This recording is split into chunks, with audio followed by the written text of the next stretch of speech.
Power 4 Storm Patrol Viper radar showing us that our Melbourne and Tampa radars are certainly getting a workout. A storm system moving to our north out of the Gulf is bringing some showers and some storms into Tampa Bay. These storms are moving toward the east. They'll be hitting the I-4 corridor. Things around southwest Florida are going to be pretty quiet overnight. Around Melbourne, though, things have calmed down considerably after a tornado warning was sounded earlier today. That has since been allowed to expire or been canceled. But other than that, we did see a few storms move through southwest Florida, mostly in a due north direction.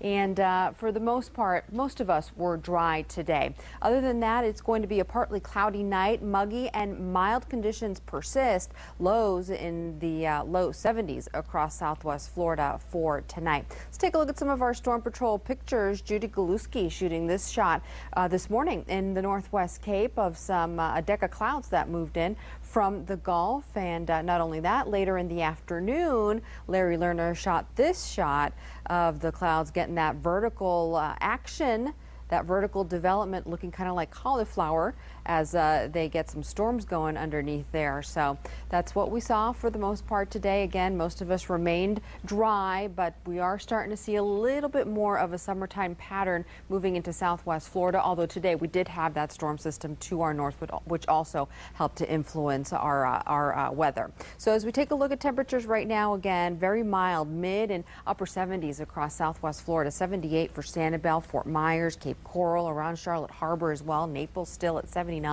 around Lake Okeechobee, temperatures in the mid 70s there. So as we move on over to Viper and show you Vipercast, here's that storm system this evening going to be jetting across the northern portions of the state. We'll send Vipercast into motion, showing us that winds will be out of the southeast, so that'll continue to bring moisture into the area, and with that we could see some fog developing into the overnight hours.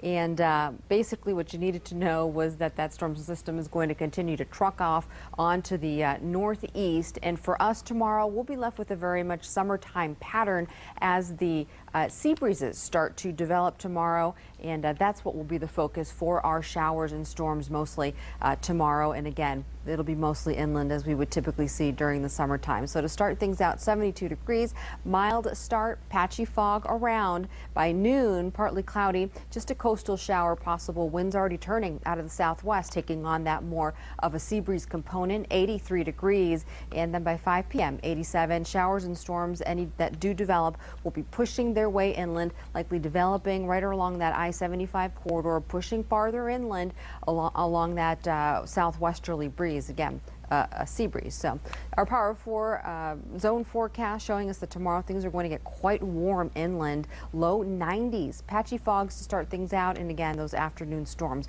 Around Charlotte Harbor, temperatures in the mid 80s to right around 90 degrees. Could see some isolated morning showers with some gusty southwesterly winds in the afternoon. Coastal locations, Cape Coral, Fort Myers, Estero, Bonita, and Naples. We're seeing upper 80s here for you tomorrow afternoon. Inland storms could be touching off these areas as they make their trek inland. And then for the beaches, mid and upper 80s tomorrow, maybe a few isolated morning showers, and that is it. Here's a look at the next 7 days across southwest Florida. Scattered afternoon storms tomorrow into Tuesday, and then high pressure moves into place starting on Wednesday, bringing humidity down ever so slightly and drying things out just a little bit. Our next chance for rain next weekend. If you think moving